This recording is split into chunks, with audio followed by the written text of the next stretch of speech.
तर विजय शिवतारे हे मुख्यमंत्री शिंदेंच्या भेटीसाठी आता निघालेले आहेत। मुख्यमंत्री एकनाथ शिंदे यांची भेट आज विजय शिवतारे घेतायत।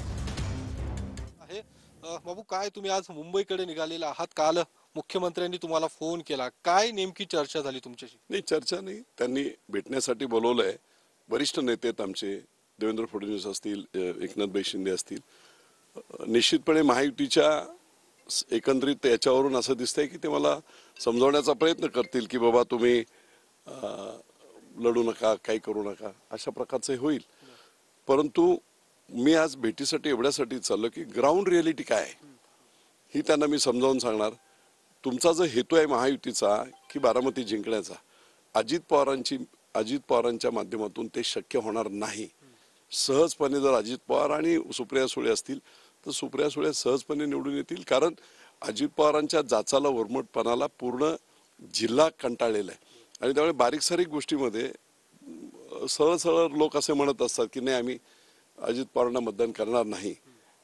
थर्ड पर्याय जवळजवळ 6-7-8 लाख मतांचं जे आहे तो त्या लोकांना पवार वर्सेस पवार म्हणजे ताटात आणि वाटीत हा प्रकार आता लोकांच्या लक्षात आलाय।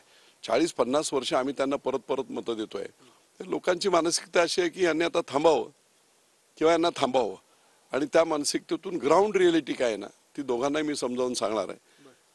आणि मी बाकी माझ्या निर्णयावर आता त्यांच्याशी अगोदर मी बोलेल, काय म्हणतात ते मला ऐकू देत, त्यांच्याशी बोलेल, आणि मग त्याच्यानंतर मी वर्षाच्या बाहेर पत्रकारांना भेटणारच आहे। पण मग कदाचित मुख्यमंत्री आज तुम्हाला या सगळ्याच्यातून माघार घेण्यासाठी सांगतील किंवा तुम्ही कुठेतरी थांबवावं अशा पद्धतीने सुद्धा तुम्हाला सांगतील। तुम्हाला तो आदेश तुम्ही पाळणार आहात का? काय नेमकं? जनतेचा आदेश सगळ्यात महत्वाचा आहे, आणि जनतेचा आता सध्याचा जो आदेश आहे तो आहे की आम्हाला पवार नको आहेत। जनतेचा आदेश शेवटी लोकशाहीमधून काय असते, मतदानातून लोकशाहीमधून जनतेचाच आदेश बघायचा असतो। त्यांच्या मनात काय आहे ना ते होण्यासाठीची संपूर्ण प्रक्रिया करणे, कर्तव्य करणे, ते मी करणार आहे। पण मग सर, समजा लोकसभा नाही म्हटलं तर मग पर्यायी तुम्ही काही असं वेगळ्या काही हे दिलेले आहेत का, किंवा पर्यायी काही असं?